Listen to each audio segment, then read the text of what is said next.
مخاصمہ ہو گیا. ایک کہہ رہا ہے یہ زمین میری ہے، دوسرا کہہ رہا ہے زمین میری ہے. مسئلہ عدالت تک پہنچا. وکیل دونوں طرف سے ہیں،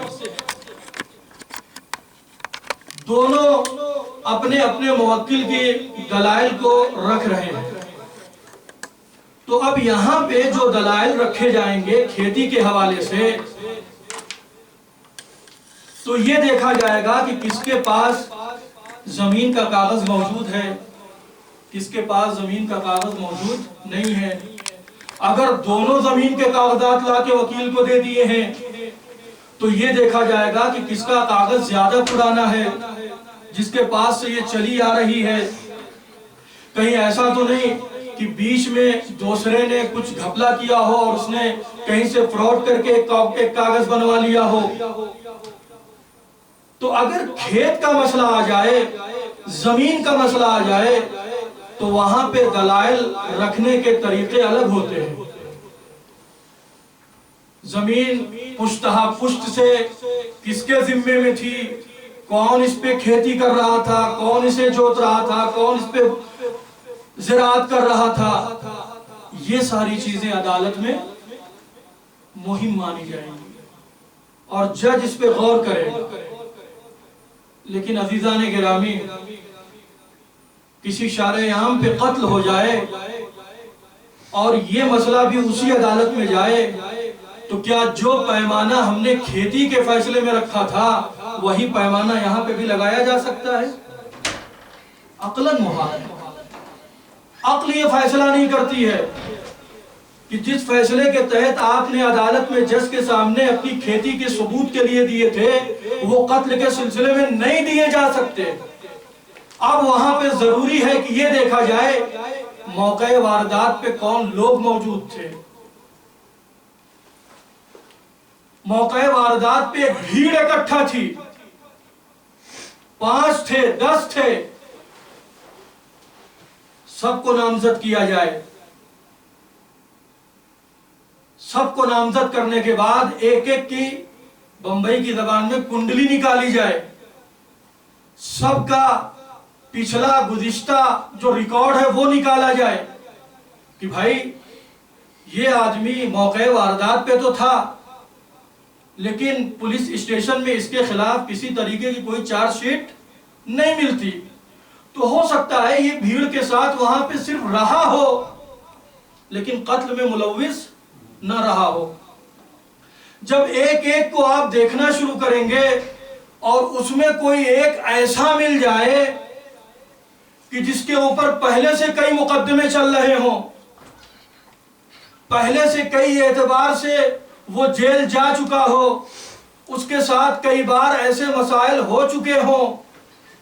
ایک صلوات دیں گے اللہم صلی علی محمد وآل محمد. کئی اعتبار سے مسائل ہو گئے ہوں، کئی اعتبار سے اس کے اوپر مقدمے چل چکے ہوں. اب جب صورتحال اس تک پہنچے گی تو اگرچہ کوئی عینی شاہد موجود نہ ہو لیکن جج اور وکلا کے کان ضرور کھڑے ہو جائیں گے کہ اس کا ریکارڈ خراب ہے، ہو سکتا ہے قتل میں یہی ملوث رہا ہو. تو عزیزان گرامی، فیصلے کے وقت ضروری ہے اس بات کو دیکھنا کہ آپ جس چیز کے سلسلے میں فیصلہ کر رہے ہیں کہیں پیمانہ ایک ہی تو نہیں استعمال کر رہے ہیں. تو اب جب پیمانہ الگ الگ ہے تو آپ ہم سے یہ مطالبہ کیوں کر رہے ہیں کہ جو پیمانہ آپ فقہ میں استعمال کر رہے ہو وہی پیمانہ آپ یہ دروازہ جلنے والی روایت پہ بھی استعمال کرو؟ بھائی وہ پیمانہ الگ استعمال ہوتا ہے، یہ پیمانہ الگ استعمال ہوگا. ایک صلوات بھیجے محمد والے محمد.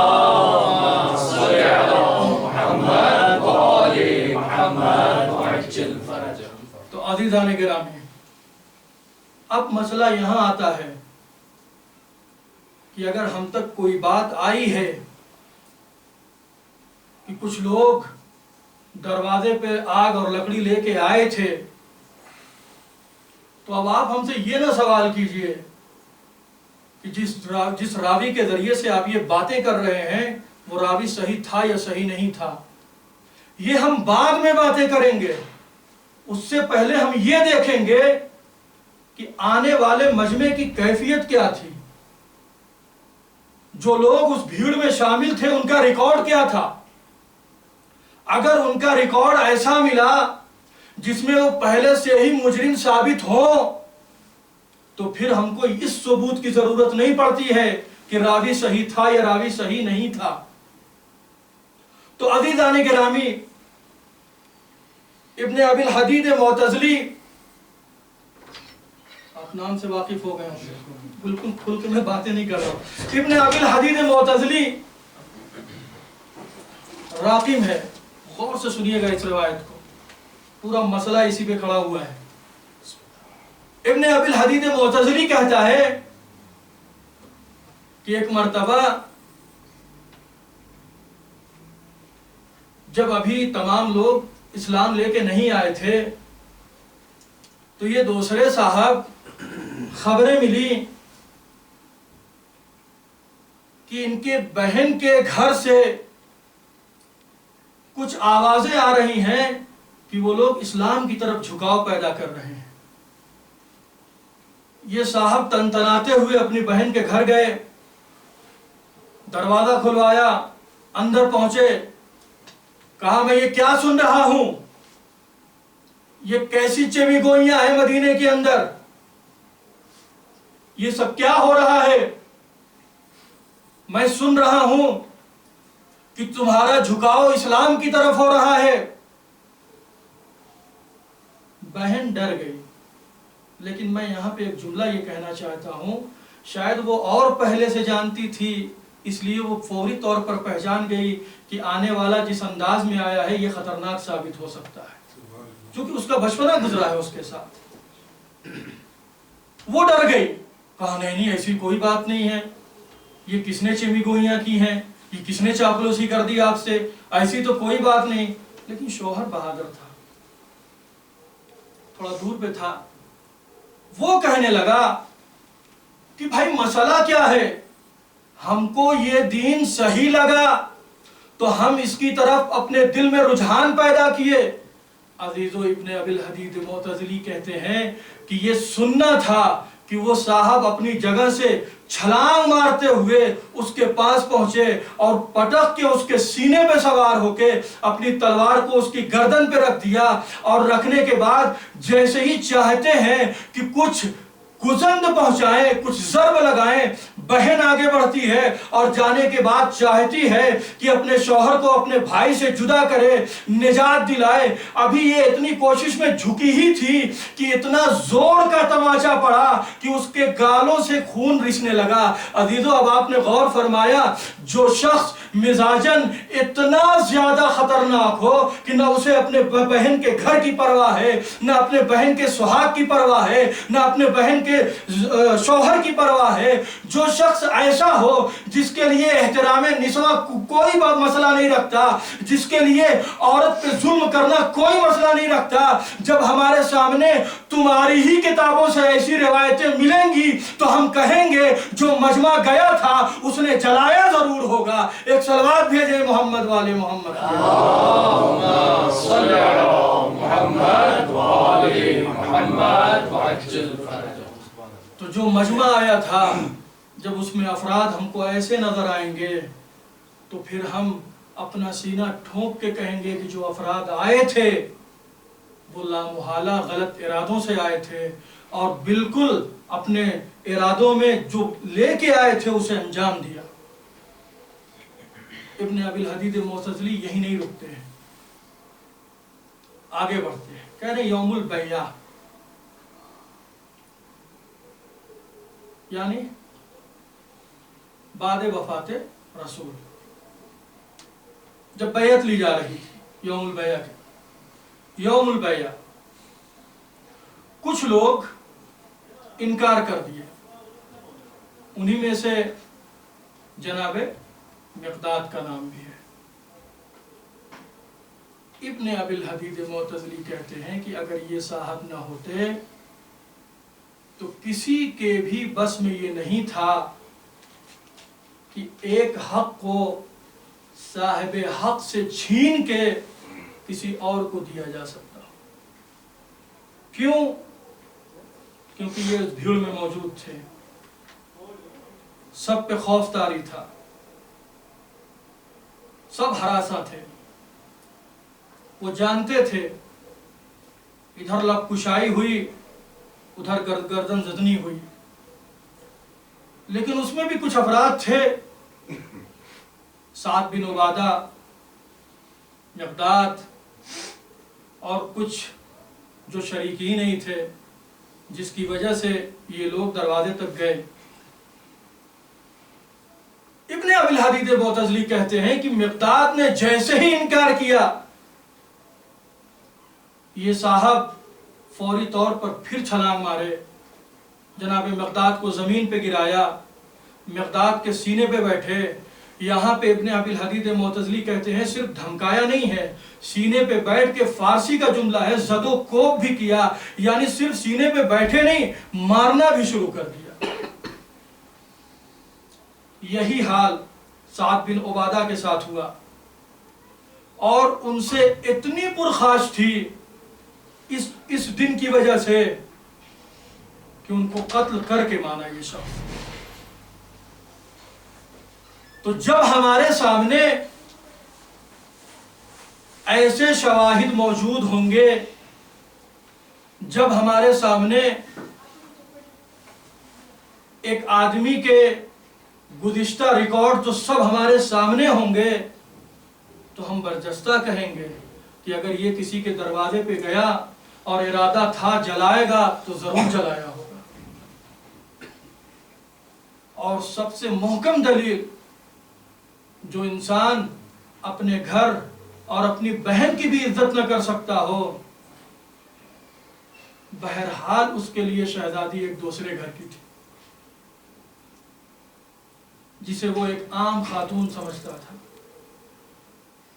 تو اس کے لیے تو جہاں پہ ذہن کے اندر ایک عام خاتون ہے اور ایک بہن ہے، جہاں پہ صلبی رشتہ ثابت ہے، وہاں پہ احترام نہیں، وہاں پہ عزت نہیں. تو جہاں پہ ذہن کے اندر یہ ہے کہ یہ تو ایک عام خاتون ہے، تو وہاں پہ تو کچھ بھی کر سکتا ہے. اور عزیزوں، روایتیں ہیں بھی ایسی کہ اس نے جو بعد میں امیر شام کو خطوط لکھے ہیں، وہ خطوط زیادہ تر علماء منبروں سے نہیں پڑھتے ہیں. کہتا ہے میں جب گیا مانے ہوا، خط میں لکھا، میں اوپر سے آپ کے سامنے بیان کر دوں. دروازہ نہیں کھولا جا رہا تھا، مانے ہو رہے تھیں، دروازے کو توڑا، جلایا. اس کے بعد بھی رسول کی بیٹی مجھے اتنے غصے کے عالم میں دیکھ رہی تھی. جب میں نے یہ انداز دیکھا دیکھنے کا، تو میں نے رسول کی بیٹی کے رخسار پہ ایسا تماچا مارا کہ رسول کی بیٹی اپنی جگہ پہ کھڑی نہیں رہ پائی. یہ فخر و مباحات کے خطوط لکھے گئے امیر شام. تو جب ہمارے سامنے ایسی چیزیں ہیں تو ہم کیسے نہ یقین کریں کہ شہزادی کے در کو جلایا گیا. اور اگر شہزادی کے در کو جلایا گیا تو رسول کو اذیت ہوئی ہے، اور اگر رسول کو اذیت ہوئی ہے تو قرآن کہہ رہا ہے والذین یؤذون رسول اللہ لہم عذاب علیم، ان کے لیے عذاب علیم تیار ہے. تو عزیزان گرامی، ایک طرف یہ افراد ہیں کہ جنہیں ذرہ برابر رسول کی بیٹی کا پاس و لحاظ نہیں. دوسری طرف خداوند کریم ہے جو ہر لمحے، ہر محاذ اور ہر آن رسول اور اہل بیت رسول کی عزت و آبرو کو پروان چڑھا رہا ہے. ہر وقت یہ دھیان ہے کہ کسی بھی اعتبار سے خانوادہ رسول کی عزت پہ آنچ نہ آنے پائے۔ کیا ہوا تھا؟ جب اس یہودی کے گھر شادی تھی، اس کی گھر کی عورتوں نے کہا کہ جاؤ رسول اور رسول کی بیٹی کو مدعو کر دو۔ ہم نے اکثر دیکھا ہے پہننے کے لیے اچھے لباس نہیں ہیں، کھانے کے لیے اچھی غذائیں نہیں ہیں، اسی بہانے اگر انہوں نے قبول کر لیا تو ہم فاخرہ لباس میں ہوں گے، ہم جدید ترین لباسوں میں ملبوس ہوں گے۔ اگر وہ آئیں گی تو اپنی کثر شانی محسوس کریں گی، اپنی کمتری محسوس کریں گی۔ آ گیا وہ شخص رسول کے پاس، کہا یا رسول اللہ ایسا ایسا مسئلہ ہے، شادی ہے، گھر کی عورتوں کا بڑا اصرار ہے، آپ اور آپ کی بیٹی ضرور تشریف لائیں، ہمارے لیے باعث مسرت ہوگا۔ رسول نے جب اس کے اصرار کو دیکھا قبول کر لیا۔ ادھر رسول نے قبول کیا، وہ شخص روانہ ہوا، شہزادی رسول کی خدمت میں آئیں، کہا بابا آپ نے شادی کی درخواست کو قبول تو کر لیا ہے، لیکن میرے پاس پہننے کو لباس نہیں ہے جو ایک فاخرہ لباس ایک شادی میں جانے کے لائق ہو۔ کیا فرمایا جناب رسالت مآب نے؟ جناب رسالت مآب نے یہی فرمایا بیٹی تم لباس کے لیے کیوں پریشان ہوتی ہو، جب وقت آئے گا تو لباس بھی مہیا ہو جائے گا۔ وقت آیا، شادی کا دن آیا، رسول نے مصلی بچھایا، نماز پڑھی، جنت سے شہزادی کے لیے لباس، شہزادی نے وہ لباس زیب تن کیے جو عورتیں دلہن کو جھرمٹ پہ لیے بیٹھی تھیں، ساری عورتیں اچھے لباس اچھے زیورات کے ساتھ بیٹھی ہوئی ہیں کہ ایک ایسا اثر پڑے سامنے والے پہ کہ اسے احساس ہو جائے میرا لباس ان کے جیسا نہیں ہے۔ اب جو شہزادی شادی میں داخل ہوئی تو روایت کیا کہتی ہے؟ روایت یہاں یہی کہتی ہے کہ جیسے ہی شہزادی اس شادی میں داخل ہوئی، جتنی عورتیں بیٹھی تھیں شہزادی کے اس لباس اور اس جنت کی خوشبو کی بنیاد پر اتنا مبہوت ہو گئیں کہ سب کی سب بے ہوش ہو کے گر پڑیں، اور جو عورتیں تھیں وہ تو بے ہوش ہو کے گری، لیکن جو دلہن تھی اس کی تو جان ہی نکل گئی۔ اب کچھ دیر بعد عورتوں میں کوہرام مچا، دلہن مر گئی، دلہن کی جان نکل گئی، اب کیا کیا جائے؟ شہزادی نے کہا کوئی مسئلہ نہیں۔ شہزادی نے پھر سے نماز کی نیت باندھی، نماز پڑھی، نماز پڑھنے کے بعد بارگاہ خداوندی میں کہا پروردگارا جو تو نے اس کی جان کو لے لیا اسے واپس کر دے، میں تیری کنیز خاص ہوں، کہیں ایسا نہ ہو یہ مجھ پہ الزام دھریں کہ اس کے آنے سے جہاں پہ شادی اور خوشی کا ماحول تھا وہ غمی میں تبدیل ہو گیا۔ ابھی اتنا ہی شہزادی نے کہا تھا، وہ عورت جو دلہن کے لباس میں ملبوس تھی کلمہ پڑھتے ہوئے اٹھ بیٹھی ہے۔ عزیزوں اب وہ افراد جو یہودی مزاج ہونے کی بنیاد پہ چاہتے تھے کہ شہزادی کی کسر شانی کریں، شہزادی کی بے عزتی کریں، اللہ ان کی عزتوں کو ایسے محفوظ رکھتا ہے کہ صرف اور صرف وہاں پہ عزتوں کو محفوظ نہیں رکھتا بلکہ جو اپنے خراب ارادوں سے اہل بیت رسول کو بے عزت کرنا چاہتے ہیں تو ان کے وہاں ایسی تبدیلیاں آتی ہیں کہ وہ خود دائرے اسلام میں آ جایا کرتے ہیں۔ ایک صلوات اللہم صلی علی محمد وآل محمد وعجل فرجهم۔ عزیزان گرامی، لیکن ان افراد نے اہل بیت کو سمجھا نہیں، اہل بیت کو پہچانا نہیں، اور واقعی یہ سوال کبھی کبھی ذہن میں اٹھتا ہے کہ جو لوگ رسول کے ساتھ اٹھتے بیٹھتے تھے، جو لوگ علی کے ساتھ اٹھتے بیٹھتے تھے، وہ افضل ہیں یا آج ہم اور آپ جنہوں نے نہ امام کو دیکھا ہے، جنہوں نے نہ شہزادی کو دیکھا ہے، جنہوں نے نہ رسول کے زمانے کو درک کیا ہے، ہم افضل ہیں؟ واقعی ذہن میں یہ سوال آتا ہے، کیسے افراد تھے؟ رسول کے ساتھ اٹھنا بیٹھنا ہے۔ اور عزیزوں، واقعاً اس زمانے میں کچھ افراد ہیں جن کی محبتیں اہل بیت سے اس معراج پہ ہیں کہ اگر چھٹے امام نے ہشام بن عبد الحکم سے یہ کہا تھا کہ ہشام تم ہماری راہ میں ہمارا دفاع کرتے رہو، روح القدس تمہاری تائید کرے گی۔ کون؟ روح القدس تمہاری تائید کرے گی۔ تو ہشام کی زندگی میں یہ ثابت بھی ہوا۔ کبھی چھٹے امام کی زندگی میں آپ پڑھیے گا یا سنیے گا تو کیا یہ روح القدس کی تائید صرف زمانے ائمہ سے مخصوص ہے؟ ہم اور آپ اگر دفاع اہل بیت میں آج اگر کھڑے ہو جائیں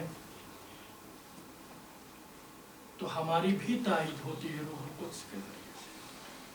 ہمیں بھی مشکلات سے نکالا جائے گا جیسے ان افراد کو مشکلات سے نکالا گیا۔ آپ کے سامنے ایک روایت پیش کرتا ہوں، آپ غور کریں گے۔ بغداد کا ایک شخص جس کا نام ارزی اور ارزی دونوں اعتبار سے، شیخ ارزی اور ارزی دونوں اعتبار سے لکھا ہے، شعراء اہل بیت میں سے تھا، جید شاعروں میں سے تھا۔ آپ دیکھیں گے تائید ہوتی ہے، کیسے تائید ہوتی ہے اگر دفاع اہل بیت میں آدمی اترتا ہے۔ ارزی کا بیان ہے کہ میں بازار بغداد سے گزر رہا تھا، میں نے دیکھا ایک شخص ہے جس کے اطراف میں کچھ لوگ جمع ہیں اور وہ کچھ اشعار پڑھ رہا ہے، اور وہ اشعار ایسے ہیں کہ جس سے صاف واضح ہو رہا ہے کہ یہ حد کے حرمت جناب سیدہ کر رہا ہے۔ ارزی نے کہا مجھے بہت تیز غصہ آیا کہ کمبخت مجمع جمع کر کے ایسے اشعار پڑھ رہا ہے جس سے بنت رسول کی اہانت ہو رہی ہے۔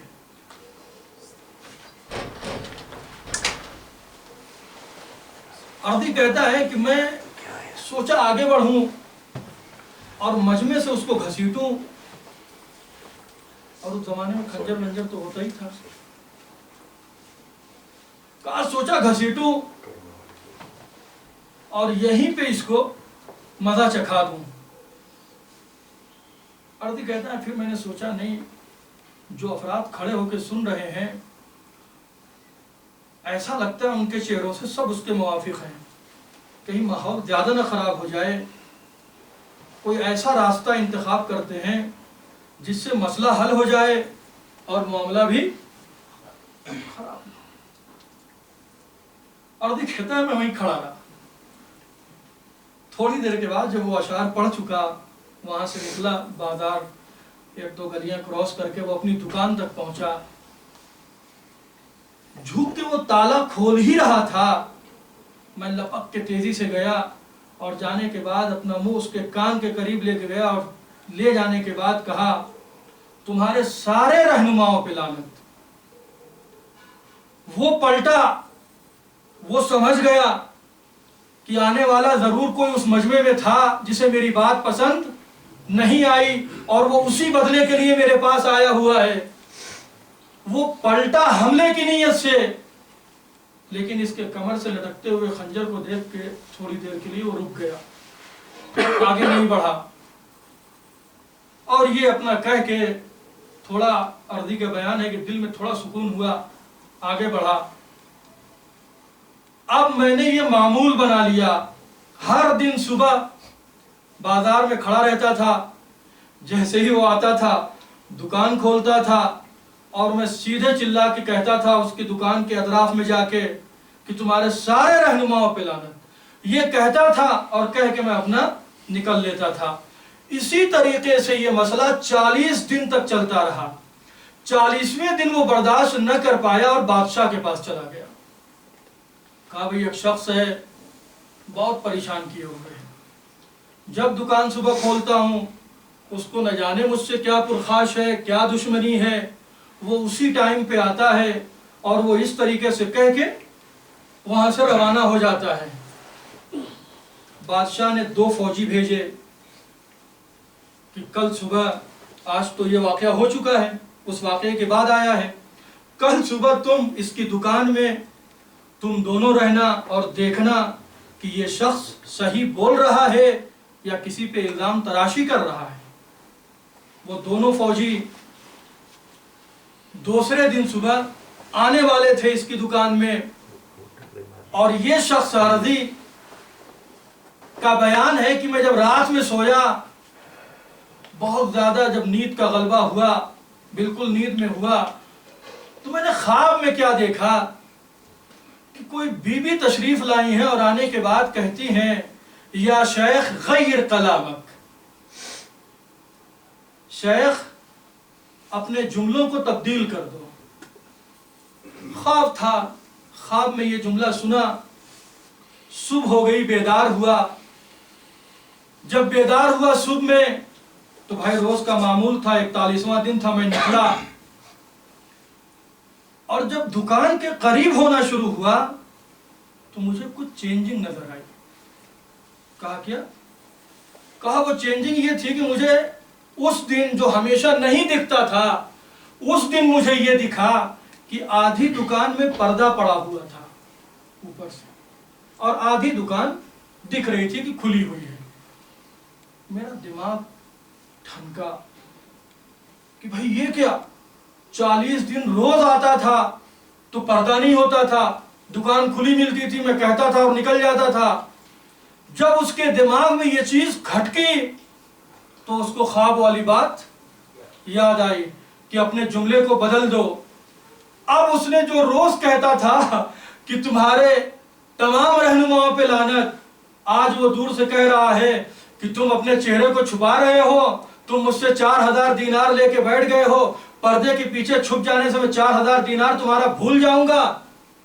یہ جیسے ہی کہا وہ دونوں فوجی اس کی گردن پکڑے ہوئے دکان سے باہر لے کے آئے۔ کہا تم اس طریقے سے لوگوں پہ الزام تراشیاں کرتے ہو کہ وہ ایسے کہتے ہیں ویسے کہتے ہیں، اور اسی بہانے سے تم لوگوں سے پیسے لے لیتے ہو، پھر ان پر جھوٹا کیس کر کے اپنے پیسوں کو بچا لیتے ہو۔ چلو تم لے کے آئے اور اس شخص کو بھی لے کے گئے۔ لے جانے کے بعد اس شخص سے 4000 دینار عرضی کو دلوایا گیا۔ عرضی وہ 4000 دینار لے کے آئے۔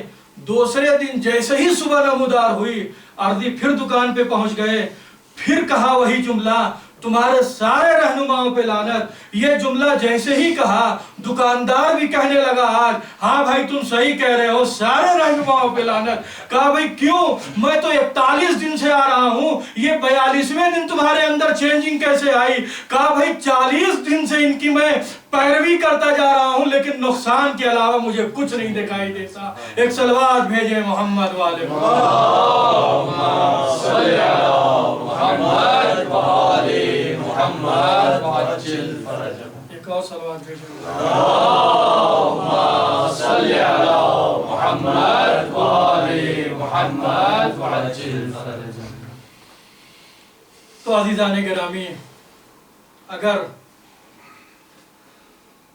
صدق دل سے اہل بیت کی معرفت قلوب میں ہو اور سیکنڈوں کے لیے، ایک ثانیے کے لیے، ایک لمحے کے لیے وہ لمحہ آپ کے 60 سال اور 70 سال کی زندگی میں سے دفاع اہل بیت میں گزر گیا تو ہماری زندگیاں کامیاب ہیں، اور بارہا روایتوں سے اس بات کو ثابت بھی کیا۔ لیکن افسوس ہوتا ہے ان افراد پہ جو رسول کے ساتھ اٹھتے تھے، بیٹھتے تھے، جو رسول کی بزم میں بیٹھے ہوئے ہیں، اپنی آواز کو بلند کر رہے ہیں، تو آیتیں آ رہی ہیں لا ترفعوا اصواتکم فوق صوت النبی، اپنی آوازوں کو رسول کی آواز پہ بلند، وہ بیٹھے ہوئے ہیں، صرف شور اور ہنگامہ ہو جائے تو اللہ کہتا ہے آوازوں کو بلند نہ کرو۔ تو آپ غور فرمائے، جس دروازے پہ رسول جا کے سلام کرتے ہوں، وہ اللہ کیسے یہ برداشت کر سکتا ہے کہ دروازے پہ آگ اور لکڑیاں جمع کر۔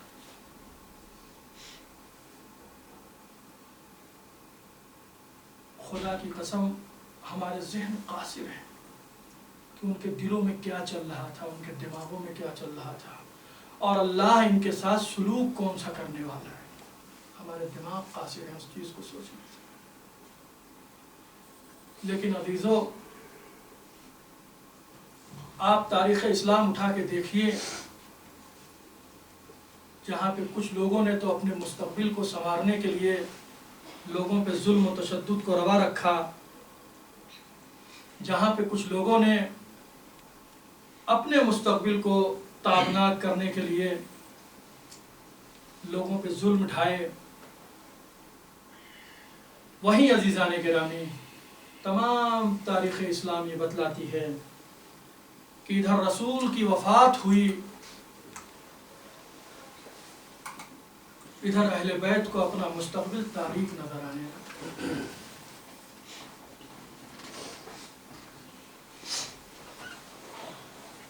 کیونکہ رسول کے جاتے ہی مدینے کی فضا میں ایسی بے چینی آ گئی کہ اہل بیت یہ سمجھ گئے کہ اب رسول کے بعد زندگی سکون سے گزرنے والی نہیں ہے۔ اور عزیزان گرامی، ماحول ایسا ہو گیا مدینے کا کہ آپ اس روایت کو تحمل سے سنیے گا کہ ایک دن علی تشریف لائے، گھر میں داخل ہوئے، سر کو جھکائے ہوئے تھے۔ شہزادی نے محسوس کیا شاید علی کے دل پہ کوئی بوجھ ہے، تھوڑا تسلی دیتے ہیں علی کو۔ شہزادی آگے بڑھیں، آگے بڑھ کے کہتی ہیں علی، میں نے سنا ہے مدینے کے لوگ آپ کو سلام نہیں کرتے۔ علی تو روایت یہ بتلاتی ہے کہ علی نے جب یہ جملہ سنا تو علی نے بھی محسوس کر لیا کہ شاید شہزادی نے میرے حزن کو محسوس کر لیا ہے، شاید شہزادی نے میرے ملال کو محسوس کر لیا ہے، اور شہزادی آگے بڑھ کے مجھے سہارا دینا چاہتی ہیں۔ عزیزو، روایت یہ بتلاتی ہے علی رونے لگے، لیکن دھیمے دھیمے نہیں روتے ہیں علی۔ روایتیں یہ کہتی ہیں کہ علی دہاڑے مار کے رونے لگے۔ اب شہزادی بے چین ہو گئی کہ میں نے کون سا ایسا جملہ کہہ دیا، کہیں ایسا تو نہیں علی کو میرے جملے سے تکلیف پہنچ گئی ہو۔